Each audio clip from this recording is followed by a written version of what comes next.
목에서 새맛이 날 때까지 귀에서 피가 날 때까지 탈탈탈탈탈탈탈 털어드립니다. 뉴스 투머치 토커 세 분입니다. 강찬호 중앙일보 논설위원, 박성태 사랑과 사연구소 연구실장, 김준일 시사평론가입니다. 안녕하세요. 안녕하세요. 문자를 소개해드리겠습니다. 유튜브로 바다님, 에어컨 없는 서민들 정말 걱정되는 날씨네요.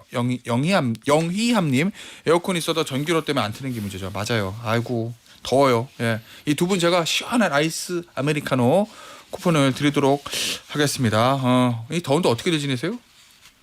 그냥 지내세요? 정치쇼에 출연하는 맛으로 삽니다. 자 특별히 커피 쿠폰을 제가 챙겨 드리는 거를 아주 그거보다는 정치쇼 오늘 또 청취자 한 분한테 저 아이스 아메리카노 다시 하나 더 사양의 써주시기 미덕까지. 바랍니다. 오, 청취자가 제일 좋습니다. 소중하죠. 예, 이 저 더운데 참 지내기 힘들죠. 네. 아유 지금 요새 뭐 구치소 접견 가면은 거기 안에 계신 분들이 막 힘들어해요. 그렇지 아무래도 더운데. 거긴 에어컨도 없으니까. 그러니까 에어컨도 지금 없지. 박지원 의원이라든가 이런 분들이 막 윤석열 전 대통령이 구속될 때 예. 본인들의 과거 투옥 경험을 소개하면서 예. 특히 이런 삼복더위에는 아하. 가장 이제 수감 생활이 힘들다. 예. 조그만 선풍기가 밤에 꺼지고 아하, 그리고 맞아. 그때부터 열사가 시작되는데 예. 화장실에 있는 찬물을 끼얹어서 조금이라도 더위를 피해보려고 하면 교도관이 시끄럽다고 그것도 못하게 한다. 예. 이런답니다. 박지원 의원님 또 그렇게 얘기는 하셨구나. 예전에. 3년간 과거 이제 맞아요. 구속됐을 때 그 예. 경험을 소개했습니다. 어쨌든 이렇게 더운데 이 삼복더위에 삼복도 아닌데 더워. 예. 이 더위에 사실 초복도 안 지났죠? 예. 네, 서울 맞아요. 서울구치소로 가야 되냐 안 가야 되냐 지금 기로에 놓인 사람이 있습니다. 일단 오늘 오후 2시 15분이니까 그 전부터는 유치장에서 대기해요. 끝나고 나서 윤석열 전 대통령 재구속 확률 숫자로. 우린 이런 거 좋아합니다. 숫자 뭐 가능성 높아요 낮아요. 이런 거 별로. 아니 그런데 결국은 이게 yes or no잖아요. 결과를 나오면은 그거를 100%로 하든 51%로 하든 그게 중요한가 그 생각은 드는데 저는 한 60% 정도 봐요. 60이요? 예. 박성태 씨. 전 78%. 78. 네. 저. 저는 두 분 사이 정도의 수치로 드리겠습니다. 오. 그러니까 65에서 70 되나요? 69. 네. 얼마 전에 인터뷰했던 모 의원님은 99%라고 얘기하긴 했는데 60이면은 높게 잡은 겁니까 낮게 잡은 겁니까? 그러니까 저는 기각될 확률을 배제할 수는 없다. 뭐 때문에 그런 거죠? 그러니까 전체적으로 봤을 때는 그 이제 윤석열 그 66쪽을 제가 다 본 건 아니지만 언론 보도에 따르면은 굉장히 공을 들이잖아요. 특히 이제 구속을 해야 되는 이유가 전체 분량 중에 16페이지가 될 정도로 굉장히 자세히 썼습니다. 그러니까 이 김성훈이 특히 이제 이게 증거인멸하고 그리고 이제 증인들 회유 이게 사실상 큰 틀에서 보면 증거인멸이잖아요. 증인 회유도 그 내용 김성훈 차장이 윤석열 변호인이 들어갔을 때와 나왔을 때 진술이 완전히 바뀌더라. 강희구 부속실장도 윤석열 변호인 최명성 변호사가 들어가가지고 여러 가지 회방 작전을 했다. 이게 먹힐 가능성이 상당히 높다. 풀어주면 계속 관련자들 진술 번복 회유하겠거나 이렇게. 예. 그럼에도 불구하고 이제 이게 약간 너무 이 혐의들이 있기는 있는데 이게 이제 구속할 만한 사유냐라는 거고 윤석열 측이 어쨌든 나 다 출석했잖아. 예. 나 그리고 재판도 받고 있는데 내가 도주 우려가 있어? 그리고 다 관련자들 다 구속돼 있는데 내가 그러면 그 뭐 증거인멸을 하거나 입맞추기를 할 가능성이 있어? 이런 식으로 이제 변호를 할 가능성이 그렇게 갈 거예요. 아마 그렇게 갈 건데 그게 이제 재판부한테도 약간은 영향을 주지 않을까 봐요. 그래서 저는 어쨌든 구속 가능성이 더 높다고 보지만은 배제할 수는 없다. 예, 그렇게 봅니다. 과거 같으면은 이런 중대 사건이면은 대부분 구속이잖아요. 예. 검찰도 뭐 있으면 발표를 하잖아요. 어떤 흉악범들에 대해서는 어떤 종류의 흉악범들에서는 구속 수사가 원칙이다 이렇게 얘기를 하잖아요. 근데 최근에는 이제 불구속 수사가 원칙이다라는 거고 변호인들이 형사소송법작은 그렇긴 하죠. 분위기가 좀 바뀌었잖아요. 그리고 이제 지난번에 체포영장도 기각되고 나온다는데 뭐 일단 나오는 거 봅시다 이렇게 갔잖아요. 그러니까 판사가 영장전담 판사가 어떤 판단하느냐에 따라서 이건 뭐 100% 확신할 수는 없는 거고 일단 혐의는 아주 중대하죠. 일단 내란범이고 이번엔 내란 혐의가 아니더라도 특수공무집행방해, 뭐 총을 쏴라 여러 가지가 들어가 있잖아요. 그런데 이제 가장 큰 건 최근에는 분위기가 증거인멸이나 도주의 우려가 구속의 가장 큰 이유가 되는데 과거 사건들이 좀 있기 때문에 꽤 지난 사건이기 때문에 예를 들어 체포영장 집행을 방해했다는 게 1월 초에 벌어진 일이잖아요. 그러면 지금 인멸할 증거가 있겠어? 뭐 이렇게 판사가 판단할 가능성도 있죠. 그래서 저는 특검이 제가 처음에 지난주 이렇게 분위기를 봤을 때는 구속이 빨리 되기는 쉽지 않을 거다라는 분위기가 좀 있었던 걸로 보이는데 예. 최근에 2번 소환하고 구속영장을 하기로 한 건 핵심이 강희구, 김성훈의 진술 변화에 따른 어허. 걸로 본 것 같아요. 예. 이분들 말 바뀌잖아. 이거는 윤석열 전 대통령이 나와 있기 때문에 어쨌든 변호인을 통해서든 영향을 줘서 사실은 증거 인멸, 증인들의 진술을 회유할 가능성 이 부분을 상당히 보는 것 같아요. 그래서 근데 여러 가지 보면 사실은 구속 가능성이 더 크다고 봐야 되는데 구속 안 되면 다음에 또 치면 돼요. 원래 이제 네. 검찰이 중요한 사건이 있을 땐 몇 번씩 재청구하는 거면 늘상 있는 일이니까. 제가 볼 때는 박현종 악몽 같은 거를 좀 특검이 누구요? 좀 박현종 악몽 이게 박현종? 뭐냐면은 이번에 그 구속영장을 심사하는 판사가 남세진 부장판사인데 예. 상당히 좀 까다롭게 본다는 거고 예. 증거 인멸이나 도주의 우려가 없다라는 이유로 구속영장을 기각한 일들이 있어요. 대표적으로 20억 원대 공금 유용 혐의로 지난 3월에 박현종 전 BHC 회장이 이제 기소가 됐는데 치킨집. 증거 인멸 그렇죠. 그래서 여기 증거 인멸이나 도주 우려가 없다. 예. 이래가지고 구속영장을 기각을 했어요. 지난 3월에. 예. 또 그다음에 그 대진년 뭐 유명한 그 좌파 단체도 예, 대학생. 대법원장 조희대 대법원장 만나겠다고 건물 예. 진입했는데 이분도 이분들도 이 사람들도 구속사유 정당성 인정하기 어렵다 해서 이제 기각을 했거든요. 예. 그러니까 이런 남세진 판사 변수도 약간 있다. 그러니까 그걸 엄격하게 보는. 엄격하게 보고 그래서 저는 이번에 보면은 특검이 몇 가지를 그리고 또 특검이 한 가지 이제 체면이 구긴 게 체포영장 한번 벌써 기각이 됐잖아요. 예. 그러니까 더욱더 이번 건은 기각이 되면 굉장히 더 큰 망신을 보기 하기 때문에 이걸 특별히 강조한 것 같아요. 그 계엄 선포문을 사후에 허위로 작성한 혐의, 그다음에 그 비화폰 통화 내역 삭제 예. 이런 것들을 굉장히 집어넣고 대신에 그 정황은 상당해 보이지만 혐의가 100% 인정되기 어려운 북한 무인기 띄운 문제 뭐 이런 것들은 뺐단 말이에요. 그러니까 예. 제가 볼 때는 이 자체가 증거 인멸이라고 아예 이제 바꿔 들어가는 걸 볼 때에 예. 판사한테 그걸 굉장히 강조하고 있다. 예. 그렇게 보입니다. 그래서 그렇기 때문에 특검 입장에서는 이번에 구속영장이 기각되는 거는 정말 우리로서는 정말 그 상상도 할 수 없다. 아마 이런 입장이 나올 것 같아요. 왜냐하면 우리 판사님이 증거인멸 이 부분 강장해 보시는데 이분은 범죄 혐의 자체가 완전 증거인멸 덩어리다. 이렇게 지금 주장을 하고 있는 거죠. 네. 조은석 특검 특성이 예전에 같이 일했던 분들 얘기를 보면 일단 돌격 앞으로 해요. 그리고 그런 것들은 사실 기선제압으로 다 활용될 예, 수가 예. 있습니다. 그러니까 체포영장이 처음 기각됐을 때도 특검은 그럼 나와라. 크게 당황하지 않는 네. 모습이었거든요. 예. 그러니까 나오겠다고 했었기 때문에 뭐 그래 기각될 것도 약간 예상했던 것 같아요. 예. 그럼 나와라. 뭐 나왔잖아요. 나오면 된다. 저는 이번에 외환죄가 안 들어간 것도 증거나 정황이 약간 아직은 덜 된 것도 예. 있겠지만 이번에 만약 기각되면 이걸로 또 친다. 예. 이런 것도 있다고 봐요. 그 조은석 특검의 스타일의 돌격 앞으로라는 평가는 법조에서 많이 하더라고요. 전직 고위 검사도 그렇게 평가했어요. 그러니까 좋게 말하면 굉장히 아주 돌파력이 좋고 예. 그다음에 이제 성과도 많이 내는데 예. 나쁘게 좀 보는 분들은 이분이 팩트나 법리를 본인의 편의에 맞게 굉장히 수정하고 예. 어떤 특정 지점을 지나치게 과장을 하고 예. 이래가지고 상당히 호불호가 갈리는 그런 검사로 알려져 있습니다. 근데 이게 만약에 윤석열 대통령이 구속이 되면은 이거는 자승자박 자기 꾀에 자기가 넘어갔을 가능성이 매우 높은데 왜 그러냐면은 6월 28일에 1차 조사를 받았잖아요. 그리고 7월 5일날 2차 조사 받았잖아요. 그때 1차 조사 받았을 때 이제 CBS가 그 노컷뉴스가 그때 보도를 했는데 무슨 내용이었냐면은 오전에 받은 거 조사를 한 거를 굉장히 충격을 받아가지고 예, 맞아, 그래서 맞아, 맞아, 이제 맞아. 조서에 서명을 예, 안 예, 했다라고 하잖아요. 예. 그게 무슨 내용인지는 안 알려졌어요. 근데 그렇게 윤석열이 충격을 받았다라는 거는 본인이 생각지도 못한 증거나 증언이 나왔다라는 거잖아요. 예. 그러니까 누군가가 이건 추론인데 딱 들이민 거죠. 야, 그러니까 당신이 얘기했던 거하고 배치되게 지금 이 사람은 지금 진술이 바뀌었다. 예. 네가 다 시켰다라고 이거 한 거 아니냐 이렇게 나왔을 때 그러면 그 배신감과 그 놀라움. 근데 그 이후에 무슨 일이 벌어졌냐면은 6월 28일 날 윤석열 1차 조사했잖아요.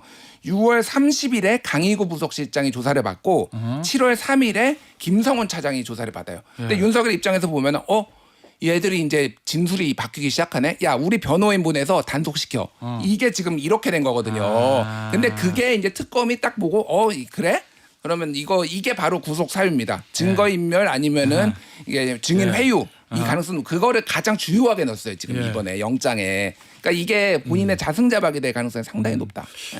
그 아니, 근데 지경 나는- 부장판사 이후에 예전에는 법원에서 어떤 판단을 하면 자 법원의 판단을 1차 절대적으로 존중하고 그러면 예를 들어 만약 기각되면 검찰이 예. 지금은 특검이 성급했어 수사가 좀 미완이야 이렇게 볼 수가 있는데 예. 지금 부장판사의 말도 안 되는 석방 이후에 판사가 잘못 생각한 거 아니야? 오히려 법원에 대한 존중이나 신뢰가 좀 떨어졌어요. 그러니까 만약에 이번에 기각되더라도 예. 욕은 법원이 먹게 돼 있다. 그래요? 이게 이제 특검으로서는 예. 좀 더 자유로운 예. 예, 그런 분위기라고 봅니다. 아니 근데 저는 이번에 영장 청구하는 것보다 제일 좀 의아했던 게 뭐냐면 영장 공개됐잖아요. 저는 처음에 언론사별로 막 단독이 나와가지고 이게 그렇죠. 뭔 일이 네. 그랬더니 전 언론사에 뿌린 거잖아. 그러면은 그 66쪽 중에서 그 언론사보다 꽂힌 부분 하나씩 단독 따라서 보도한 거잖아요. 그렇죠. 근데 대부분 이런 경우에 네. 검찰 쪽에서 언론 플레이 하는 경우가 제일 많잖아요. 수사의 그렇죠. 동력을 그렇습니다. 네. 찾기 위해서 야 그렇죠. 이거 봐 이런 중대한 사람을 풀어주라고 이렇게 되게 근데 구속영장 자체를 흘리지는 않고 예, 그러니까 슬쩍 한두 마디만 해주죠. 한두만 이렇게 네. 흘려주잖아요. 그렇죠. 언론사별로. 그런데 이번에는 아니라는 거예요. 특검이 본인들 아니라고 그랬으니까 변호인들이 공개했다는 거거든요. 근데 변호인들은 거기에 대해서 가타부터 말이 없어. 그럼 변호인이 공개한 게 맞는 거로 가능성이 높죠. 예. 가능성이 높아요. 가능성이 근데 높죠. 네. 특검의 주장대로 변호인단이 공개했다고 하면 나는 이해가 안 가는 게 이게 이런 언론 플레이는 공개했을 때 나한테 유리하라고 하는 거잖아요. 근데 이게 오픈되면 윤석열 전 대통령한테 유리해요? 야, 총 말이야. 경호총을 잘 쏜다고. 총 보여줘. 이런 게 보도되면 유리한가? 유리해요? 그거는 정치적인 해석으로 이제 그냥 가겠죠. 이게 왜 그러니까 오픈했을까? 제 생각에는 예, 뭐 왜요? 굳이 한다면 어떻게 문 보세요, 대통령 이유를? 강성 지지층에 예. 어떤 뭐라 그럴까 이 분노를 좀 증폭시켜 가지고 이런 사람들을 뭔가 좀 끌어내기 위한 하나 결집 수단으로 하나 쓰려는 것이 있는 거고. 근데 저는 그러면은 그거보다는 그거 네. 보고 강성 지층이 아니 우리 대통령한테 이거 예. 보니까 혐의가 왜냐면 대통령이 거기도 다 반박을 했잖아요. 그런 예, 대통령 예, 쪽에서 예. 반박을 했다는 게 다 들어. 그럼 이제 그 지지층 입장에서 보니까 반박 논리가 또 솔깃하거든요. 예. 그렇지 않습니까? 그러니까 이제 그걸 보고 막 이런 말도 안 되는 이런 예. 혐의를 씹어갖고 우리 대통령을 이렇게 괴롭히냐. 이제 이런 식의 어떤 그 동정론을 예. 불러일으킬 수가 있다고 판단할 수가 있겠죠. 정치적으로 해석하면 그런데 정치적으로 예. 강성 지층을 결집시킬 나오고 수 있다. 예. 네, 그런 건데 그거 저는 그 전에는 근데 법리적으로 예. 그럴 가능성이 좀 있다고 봐요. 이게 왜냐면 여기 지금 그 관련된 분들이 많잖아요. 뭐 예. 저 뭐냐 이런 계엄령 이렇게 뭐 예를 들어 문건 만들고 이러면은 거기에 지금 뭐 한덕수부터 강이고 이런 사람 다 그 연루가 돼 있잖아요. 예. 이런 사람들이 이걸 보고서는 뭐 이제 그 변호사들 생각으로는 대응 논리를 윤 주는 거다. 대통령 편을 들어주기 위해서 예. 이 부분은 내가 나중에 진술을 저 질문을 받게 되면 이렇게 답변을 해야 되겠구나라든가 말 맞추기 뭔가 요런 이제 미리 좀 팁을 주기 위해서 이렇게 한 것이 아니냐라는 거가 예. 이제 주로 법조계에서는 그렇게 해석이 나오고요. 네, 그렇습니다. 그런데 예, 그런데 이제 저 뭐냐 과연 그 관련자들이 계속 윤 대통령 편을 윤 전 대통령 편을 들어갔고 그렇게 저 말 맞추는 데 예. 협조할까? 요거는 저는 의문입니다. 예. 그러니까 이제 한 4가지 정도 이유가 있는 것 같아요. 이제 강찬호 위원이 말씀하셨듯이 하나는 이거를 공개함으로 인해서 나머지 사람들이 이제 이런 내용이 지금 수사받고 있다라는 걸 알려주는 그거 강찬호 위원이 말씀하셨고 두 번째가 이제 지지층 뭐 이제 결집용도 하나 있고 또 하나는 이제 저는 유력하게 보는 게 예. 기자하고의 관계예요. 기자. 예, 그러니까 어이 김 기자 어. 필요해 이런 거. 그러니까 이런 거요? 윤석열 변호인은 기본적으로 다 무능합니다. 제가 보기엔 매우 무능한데 정치질은 잘해요. 그러니까 뭐 기자들이 변호사님 이거 하나 주셔야죠. 그러면 여기 있어 이렇게 해가지고 그런 관계 유지를 본인 정치를 위해서 줬을 가능성이 있고 또 하나는 이제 검찰이 언론 플레이를 하고 있다라는 걸로 공방으로 이를테면 검찰이 유출한 거다. 근데 검찰 특검에서도 이제 그거를 감지를 하고 세게 나간 거죠. 이거 주민등록번호 유출하고 이거 나 처벌하겠다. 근데 거기에 단서 조건에 단 게 기자들이 이거 보도하는 거는 문제가 안 된다라고 특검에서 얘기를 했어요. 그래요? 그러니까 네. 기자들하고는 딱 선을 긋고 얘들만 이제 두드려 패겠다. 약간 이런 식으로 온 거니까 그런 장난질 치지 마라라는 건데 그러니까 윤석열 변호인단이 지금 하는 거 보면은 이게 이제 내란 재판과 관련된 건데 예전에 얼마 전에 이첩이냐 인계냐 이거 가지고 했잖아요. 예. 그래서 그 지규현 판사가 물어봐요. 그래서 원하는 게 뭐예요? 그러니까 이첩이든 인계든 그거를 주장해 가지고 니들이 원하는 게 뭐예요? 그러니까 말을 못 합니다. 그러니까 이런 식으로 아주 사소한 거 꼬투리 잡고 이런 식으로 계속 가고 있는데 실제 뭐 변호하기가 어려운 것도 있겠죠. 그런데 실체적으로 뭔가를 제대로 변호하는 거는 못 하고 이런 식으로 장난질을 많이 한다. 예. 자, 알겠습니다. 다른 얘기 좀 해볼게요. 어제 윤상현 의원 사무실 밤 늦게까지 압수수색을 했더라고요.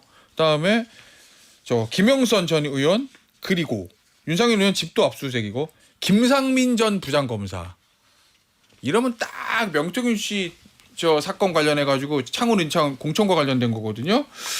이거를 지금 김건희 특검의 압수수색 강제 수사를 치고 들어갔다. 이건 어떤 의미가 있는 겁니까? 이제 명태균 이른바 게이트에 대해서도 본격적으로 수사에 들어갔다고 봐야죠. 예. 사실은 창원지검 했었고 이전에 이제 사실은 특수 TF처럼 만들어서도 했었지만 일정 정도 수사가 진행되다가 안 됐었잖아요. 예. 그게 계속 진행이 안 된 건 저는 사실 신무정 총장이 막지 않았냐라는 의심을 가지고 있는데 예. 특검에서 본격적인 수사에 들어갔다고 봅니다. 이제 관련된 사람 국민의힘 의원들 공천에 개입된 윤상현 의원 대표적이죠. 그 당신이 공관위원장이었고 예. 그리고 아마 뭐 이준석 의원도 뭐 참고인이든 어쨌든 소환돼서 조사를 받을 가능성도 있고 당시 당대표니까. 예, 본격적인 조사에 들어갈 것으로 보입니다. 정해진 수순이죠. 뭐 저도 뭐 지금 마찬가지로 국민의힘 분위기는 어때요? 이거 가지고 취재를 해보셨어요? 굉장히 아주 약간 저는 뭐라 그럴까 예. 이제 올 것이 왔다, 예. 올 것이 오고 있다. 이러한 이제 불안감이 쫙 퍼지는 좀 그런 분위기가 느껴지고요. 윤상현 의원을 이렇게 얘기를 좀 들어보면은 예. 개혁 얘기를 많이 다시 막 하시더라고요. 요즘 보니까. 윤상현 개혁 얘기. 의원이요? 네, 그저께인가 어저께인가 통화를 한번 했는데. 뭔 개혁이요? 당의 개혁을 얘기를 하려고. 어떻게 개혁한대요? 분이 탈당 개혁의 구체적인 디테일은 얘기하지 않았습니다. 오히려 그거는 예. 뭐 우리 강 논설위 의원도 좀 의견을 달라. 그러니까 이제 언론인들도 예. 의견을 주셨으면 좋겠다. 뭐 이런 논리죠. 근데 어쨌든 당의 개혁을 굉장히 이제 강조를 했고 또 하나는 예. 그동안 보면은 본인은 친윤들한테도 굉장히 하여간 뭐랄까 견제를 받았고 예. 비윤들한테도 견제를 받았고 본인은 당의 개혁과 어쨌든 정권이 잘 되도록 이렇게 노력을 많이 했는데 어디서나 다 이렇게 나는 좀 치워왔다 이런 약간 그런 부분에 대해서 좀 여러 가지로 그동안 나의 처지가 안타깝다 이런 얘기도 하더라고요. 그저께 그래서 통화하셨을 때. 그렇고 저도 그리고 태간 우리 윤 의원이 그래서 저희가 조만간 한번 이렇게 무슨 무슨 모임 자리 같은 것도 이렇게 좀 만들려는 느낌이 좀 받았어요. 그래서 전당대회 준비하는 건가요? 아니 그럼? 그건 아닌 거죠. 바로 그것 때문에 저도 그 생각이냐고 물어봤는데 거기에 대해서까지 얘기를 하지는 않았고요. 하여간 지금 약간 윤 의원의 그때 말을 좀 들어보면은 뭔가가 좀 하여간 사연이 있는가 하는 생각이 들 정도로 하여간 본인의 처지나 또 그동안의 여러 가지 어려웠던 상황. 그러니까 내가 지금 마치 윤 전 대통령 가까운 것처럼 보이지만 실은 나는 윤 전 대통령한테 굉장히 여러 가지로 건의를 해도 다 받아들여지지 않았다. 힘들었다. 이런 이제 얘기를 하거든요. 그래요. 그러니까 이런 것들이 저는 이렇게 전반적으로 하여간 국민의힘의 이제 이런 명태균 가지고 옥죄어 들어오는 이런 분위기하고 무관하지는 않을 것 같다. 저는 이런 느낌이 좀 들긴 듭니다. 왜 갑자기 물론 이제 그냥 개혁이라고 왜 누구나 개혁 얘기 할 수는 있죠. 근데 왜 이 시점에서 이제 이런 생각이 좀 들었죠. 아니 근데 김건희 특검이 그냥 전방위적으로 다 치고 들어가요 지금. 보면 삼부토건 하고 있죠. 네. 이번에 명태균 하죠. 얼마 전에 또 건진 또 얘기도 나오던데 여러 수사가 어차피 수사 사항이 많으니까 각 팀별로 쭉 치고 들어가는 것 같은데. 근데 저는요 이거요 김상민 부장검사 압수수색했잖아요. 근데 사실은 그 당시 공천이 김영선 의원이 아니라 핵심은 김상민 부장검사 공천 문제였다라는 걸 사실은 여의도원에서는 다 알고 있었던 문제인데 공식적으로 그 얘기를 하지는 않았거든요. 어쨌든 명태균 씨에서 나오는 이름은 김영선이지 김상민 이름은 안 나오니까. 근데 여기서 김상민 부장검사 또 압수수색을 치고 들어갔다. 이건 김건희한테 간다는 거죠. 그죠. 예, 지금 다 빌드업하고 김건희 측은 지금 어쨌든 여러 차례라도 조사 받겠다 이렇게 나오는데 지금 구속 위기를 느끼는 것 같아요. 제가 보기엔 부부가 다 구속될 가능성을 노리는 것 같은데 지금 국민의힘 반응을 보면은 사실은 내란 특검과 관련해서도 이게 정치 보복이다 이런 얘기가 나왔지만은 사실은 그 수위가 그렇게 높지는 않았어요. 그거와 관련해서. 근데 지금 어제 이제 윤상현 의원 압수수색하니까 송원석 비대위원장이 지금 굉장히 발끈했잖아요. 그러니까 이거 정치 보복이다. 그러니까 실질적으로 내란 특검에서는 국민의힘 의원들이 수사 대상에 오를 사람은 추경호 전 원내대표를 포함해서 몇몇 지도부지 107명을 다 수사 대상에 올릴 수는 없는 거잖아요. 그건 사실은. 그렇겠죠. 그러니까 현실적으로 그런 주장을 하시는 분들도 있지만 그거는 현실적이지 않은데 이거는 어디까지 뻗어나갈지 몰라요. 그러니까 김건희 특검이 더 스포트라이트도 받고 수사 대상에 많이 오를 수밖에 없는 게 생각해 보십시오. 그러면은 이게 김영선이 공천을 예전에 2020년에 이제 받고 그랬잖아요. 그때 그러면 거기 지역구가 누구였죠? 박완수 지금 경남지사예요. 그럼 박완수 지사도 참고인이 됐든 나 이게 피의자가 됐든 또 조사받고 이게 일파만파예요 사실. 잠깐 박완수 지사가 경남지사 나가면서 코기가 비었으니 예. 김영선 의원이 저 일산에서 내려간 거고. 자 그때 그 경남지사에 누가 유력했는지 그때 언론 보도 보면 윤한홍 의원이 맞아요. 유력했는데 예. 갑자기 윤한홍 의원이 나 경남지사 안 나가라고 하면서 박완수가 있는데 그게 김건희가 지금 이 자리를 만들기 위해서 한 거 아니냐 명태균하고 같이 그런 거예요. 그러면은 윤한홍 의원은 명태균 씨하고 사이가 안 좋고. 안 좋은데 어쨌든 윤한홍 의원도 조사받아야 되고 예. 박완수도 조사받아야 되고 지금 이게 가지치기가 되면은 어디까지 국민의힘 인사들이 지금 수사 대상이 될지 모르고 요가 별건인데 지금 건진법사 수사하면서 예. 지금 이 건진법사가 그 저기 통일교 윤 본부장한테 예. 문자로 YTN 인수하려면 4천억 원 준비해라. 내가 이철규한테 얘기하겠다라고 했잖아요. 그러니까 상식적인 거예요. 그게 무산됐어요. 결국은 왜냐하면 예. 통일부 내부에서 그거에 반대를 해가지고 통일교 내부에서. 통일교 내부에서 그 언론 보도에 경향신문 언론 보도에 따르면 자 그런데 예. 유진이 인수했어요. 예. 갑자기 예. 그때 언론 보도를 보면은 유진이 인수한다는 얘기는 거의 안 나옵니다. 갑툭 튀었어. 갑툭 튀. 맞아요, 맞아요. 3,200억 원에 인수를 했어요. 예. 그러면 이철규 의원이 얘기했던 4천억 원보다 쌉니다. 예. 그러면 이건 어떻게 된 거냐? 이것도 수사 대상이 될 가능성. 이거는 이철규보다 센 사람이 들어와 가지고 이렇게 한 거 아니냐? 이렇게 상식적인 의문을 가질 수밖에 없잖아요. 예. 하나하나씩 다리 건너다 보면은 이거는 국민의힘의 한 30%에서 한 절반 가까이 수사 대상 될 수 있어요. 그러니까. 예. 지금 말씀하세요. 예. 좀 전에 지금 김건희 그 여사의 공천 개입 문제로 결국은 이게 좀 수사를 하고 있다는 건데 예. 지금 막 튀어나온 보도가 이게 있잖아요. 뭐요? 바로 그 김영선 전 의원이 검찰에서 총선 직전에 예. 김건희 여사한테 전화를 받았다. 그래서 당신 창원 의창 지역구에 김상민 부장검사 공천을 해야 되겠으니까 당신이 양보해 달라. 그렇게 얘기를 했단 말이에요. 그렇게 얘기했던 진술을 했다는 거죠. 예. 김영선 전 의원. 이게 결정적이죠.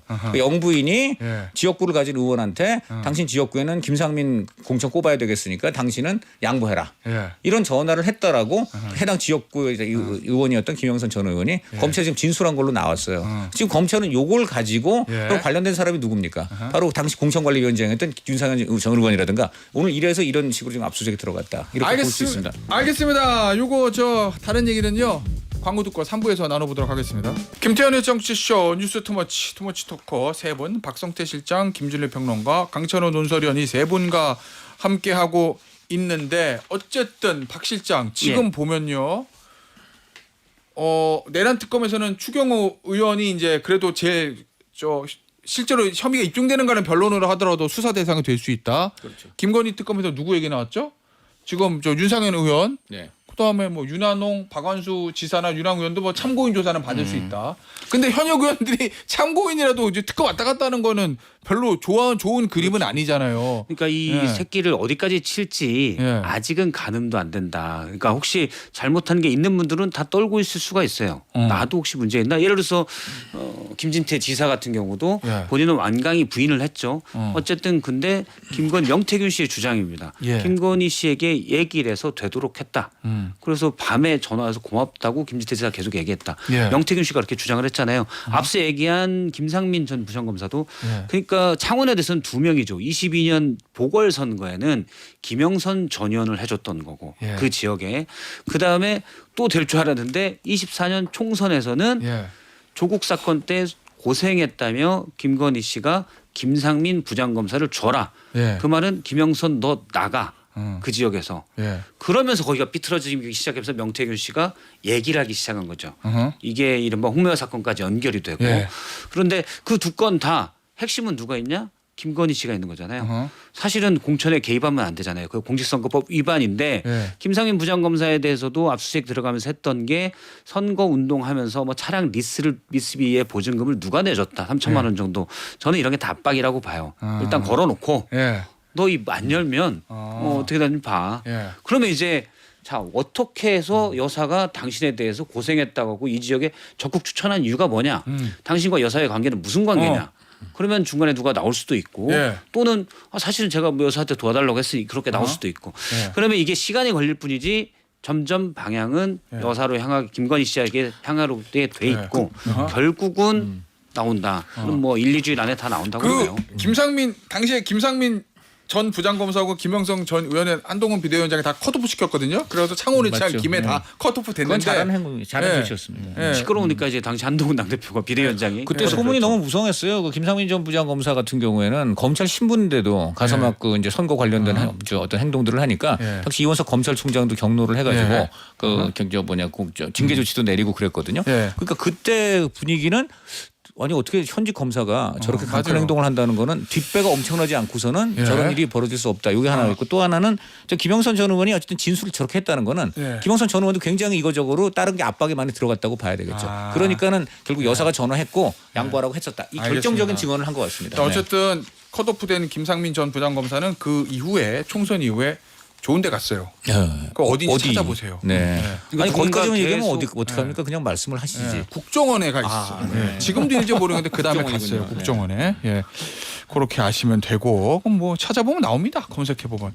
자 어쨌든 간에 박 실장 하나만 더 물어볼게요. 예. 아까 김용민 의원 인터뷰할 때도 체포동에 올라만 오는 족적 100% 통과시킨다고 하는 거 얘기하거든요. 김용태 전 비대위원장한테 물어보니까 당신은 어떤 입장이가 물어보니까 개별 사건 보고 판단하겠다. 당연히 여당 의원으로서 아예 저희들은 동의입니다라는 말은 당연히 못하고 무조건 반대입니다는 얘기도 안 하더라고요. 그게 맞는 거죠. 오는 족적 원론적인 얘기일 수도 있는데 개별적으로 보고 이제 판단한다. 뭐 이런 얘기인데 이 지금 국민의힘 내부 어떤지 혹시 취재된 거 있습니까? 이런 수사를 둘러싸고? 저는 뭐 취재된 건 없는데 네. 일단은 현재 국민의힘 주류 내부에서는 당연히 반대다. 이건 정치적 보복이다라고 얘기를 하겠죠. 네. 그런데 몇 분 예를 들어 김용태, 김재섭 등 네. 약간 탄핵 국면에서도 자기 목소리를 냈던 분들은 입장이 애매할 수 있어요. 무조건 다 체포해 가십시오. 하기도 애매하고 그렇다고 이분은 이분은 그냥 안 됩니다.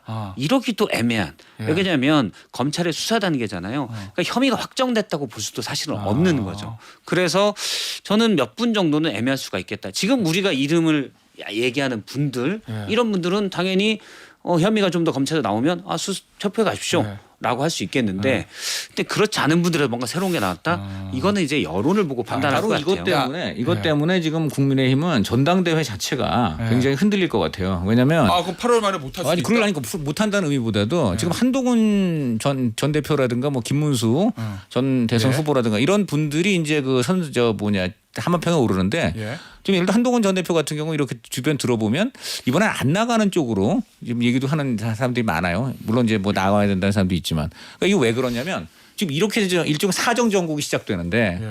지금 이걸 뭐 100% 거부할 수도 없고 그렇다고 뭐 또 100% 다 받아들일 수도 없고 하니까 누가 대표가 되든 간에 완전히 사정 정국 칼날에 그 핵심은 결국 대표가 맞는 거예요. 대표가 어떻게 이걸 관리하느냐의 문제가 예. 당 내 안팎으로 뭐 당 안에서는 이제 친윤들은 왜 우리 안 지켜주냐 뭐 이럴 것이고 밖에서는 당대표한테, 예. 왜 당 대표가 불법을 저지른 의원들을 옹호하느냐 또 이런 걸 밖에서는 공격을 할 것이고 그러니까 어떤 의미에서는 사정 정국이 마무리될 쯤에 그 대표의 정치적 생명도 끝날 수가 있어요. 그렇게 되고 내년에 지방선거 되기 전에 예. 비례위원회 체제로 다시 갈 수도 있다.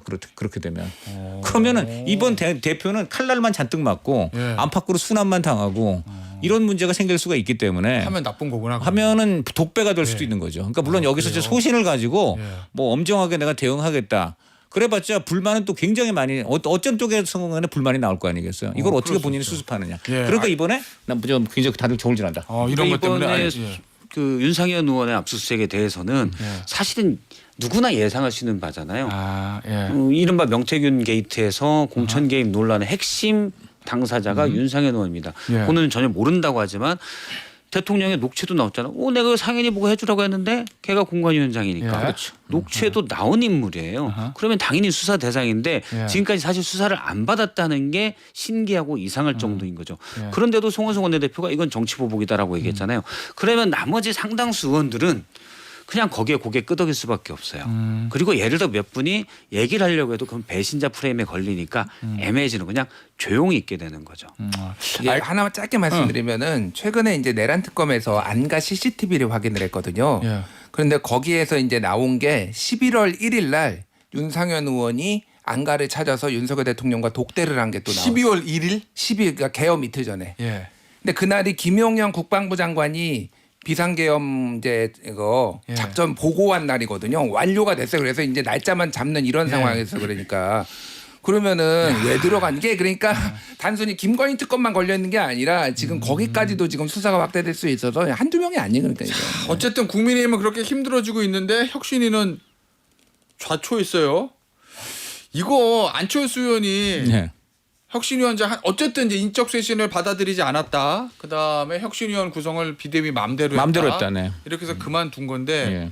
이 안철수 의원의 이 선택 네. 그리고 당대표 출마하겠다. 요 선택 자체는 무책임하고 성급한 결정입니까? 아니면 어쩔 수 없는 아니 저는 상황 때문에 할 수 없이 잘한 결정입니까? 저는 지금 이 당이 하는 행태를 볼 때는 이런 식으로라도 예. 뭔가 그 움직임을 보이지 않을 수 없었다. 저는 그렇게 생각을 해요. 안철수 왜 의원이? 그러냐면 본인이 혁신 지금 딱 보면 그림이 나오잖아요. 이게 혁신위원장이라고 그냥 이제 자리만 만들어 놓고 안철수라고 그냥 갖다 놓고 적당히 이제 구색만 맞추겠다는 의도가 뻔히 보이잖아요. 예. 그러면 거기에는 들러리를 쓸 수가 없죠. 차라리 이걸 폭로가 되는 거. 이게 이제 안철수 개인의 이제 선택이 뭐 잘했다 잘못했다. 물론 잘못했다고 할 수도 있는데 예. 그 전에 당 자체가 이미 혁신위원장이라는 거 들러리로 만들려는 게 뻔히 보이니까. 그러면 이거는 좀 이렇게 좀 파격적으로 하여간 이제 문제 제기를 하면서 지금 혁신위원이 떠드는 거는 다 거짓말이다.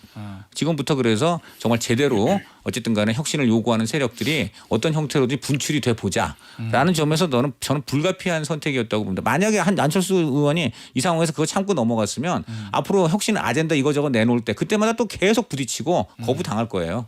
그러니까 그때 국민들이 보면 뭐라고 하겠습니까? 저것들 말만 혁신이고 오히려 더 나쁜 놈들이다 이럴 거죠. 어쨌든 안철수 의원은 잘 치고 나갔다라는 이제 저는 불가피하게 치고 나갔다. 불가피하게. 그러니까 예, 예. 봅니다. 저는 안철수 의원이 좀 이런 것도 많다고 생각해요. 개인적으로. 왜 그래요? 그러냐면은 이 과정이 어쨌든 굉장히 매끄럽지 않았잖아요. 물론 이제 친윤들이 문제가 있다. 송원석 대표가 문제가 있다라는 여론도 있지만은 결과론적으로 보면은 이럴 줄 몰랐어? 그러면은 시작할 때 뭐 정권해 달라가 정 안 되면은 내가 이거는 확실하게 하지 않으면 나는 안 받겠다라고 했었어야 되고 또 하나는 친윤들의 어떤 분위기가 지금 마땅히 우리 당대표 주자도 없으니 누군가를 밀어야 되나 안철수랑 손을 잡아야 되나 이런 기류도 초반에 좀 있었어요. 예. 게다가 혁신위원장 뭐 이렇게 얘기가 나오니까 약간 그런 밀어도 있었고 안철수 의원도 어쨌든 지난 대선에서 당에 헌신하고 예. 그리고 대선 끝나자마자 대구 서문시장부터 해가지고 좀 당원들 만나고 그러니까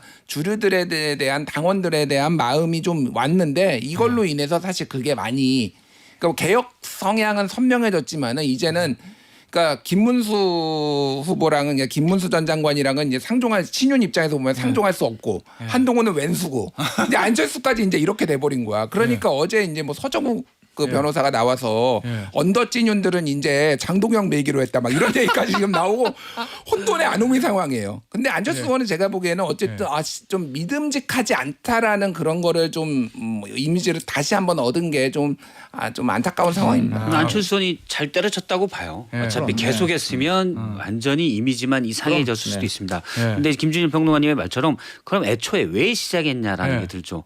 송원석 원내대표, 송원석 비대위가 이럴 줄 몰랐냐. 원내 지도부의 구성을 보면 뭐 정정심 사무총장 여기는 혁신이 아니라 개선도 안 되는 구성들이거든요. 그럼 애초에 몰랐냐. 그래서 일각에서 나오는 얘기는 그럼 이게 다 안철수의 시나리오에 있었던 것 아니냐. 박차고 나오면서 뭔가를 보여주려고 한. 근데 저는 그렇다기보다도 어제는 저랑 인터뷰할 때 그건 절대 아니라고 그렇죠. 그러죠. 근데 일단 뭐 처음에 송원석 비대가 이럴 줄 몰랐냐고 할 때 우리가 흔히 하는 말이 있죠. 뭐 X인지 된장인지 꼭 맛을 봐야 하느냐. 라고 하는데 예. 그렇게 해서 안철수 의원에게 얘기하시지만 제가 볼 때 안철수 의원은 가끔 모르는 경우가 있어요.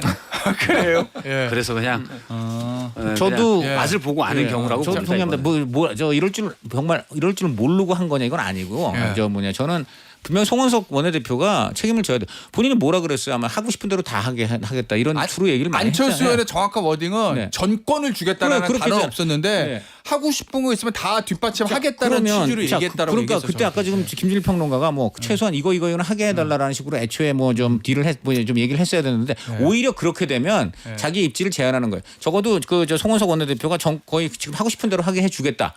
이거면 되는 거예요. 이거 잡아채고 들어가서 하는 게 맞았는데 그 이후에 송원석 원내대표나 친윤들이 시건을 했다. 자 그러면 이제 앞서 언더찐윤 얘기 나오는데 대충 누구 얘기한지 대충 우리 감은 오잖아요. 예. 근데 그 언더찌윤이라는 사람들이 그러면 전당대회에 또 얼굴마담 누구 내세워야 되잖아 당대표로. 말씀하신 대로 한동훈 전 대표는 불구대천의 원수. 일단 무조건 한 전 대표 되는 거 막아야 돼. 그게 제일 중요하죠. 제일 중요해. 네. 그 다음에는 뭐 김태현이 당대표도 상관없는데 네. 한동훈 전 대표는 안 돼요. 그럼 막아야 되고요. 김문수 전 후보도 싫다는 거죠.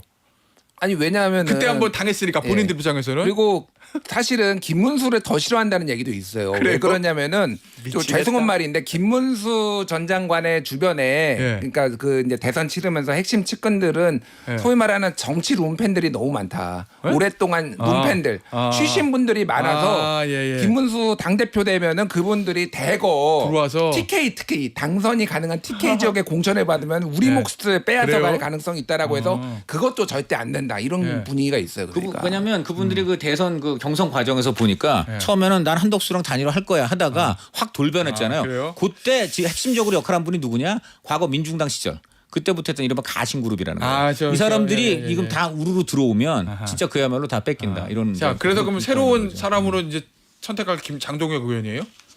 아니 뭐 그런 얘기가 있더라고요. 제가 그거는 직접 한 게 아니라 서정 변호사가 나와가지고 이미 언더찐윤들은 장동혁으로 택했어 이렇게 얘기를 해서 아니 근데 더 확인해봐야 돼요. 언더찐윤이 누구 택하면 됩니까? 아, 저도 그건 아니라고 근데 봐요. 저는 네. 친윤들이 가장 먼저 해야 될 건 친구를 넓게 사귀라는 거예요. 자기들끼리 모여서 맨날 말도 안 되는 소리 하니까 좁은 망상의 세계 속에 사로잡혀 있는 거예요. 아니, 친윤이 예를 이제 들어서 뭐 해체되는 것이 정답이죠. 친윤이 해체돼가지고 네.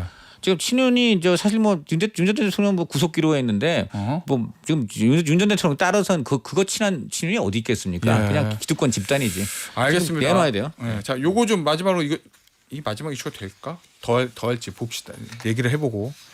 강찬호 의원이 김용태 전 비대위원장 인터뷰했어요. 아이고 감사합니다. 아, 저도 다 읽었어요. 네. 왜냐면 오늘 아이고, 저 네. 아침에 김용태 네, 의원 좀 전에 인터뷰했으니까. 저도 봤습니다. 네, 네. 쭉 봤는데 네. 비대위원장 네. 맡는 과정에 대해서 네. 오늘 인터뷰에 실지 않았던 네. 비하인드 스토리가 있다고 말씀하시던데요? 아, 비하인드 스토리는 예.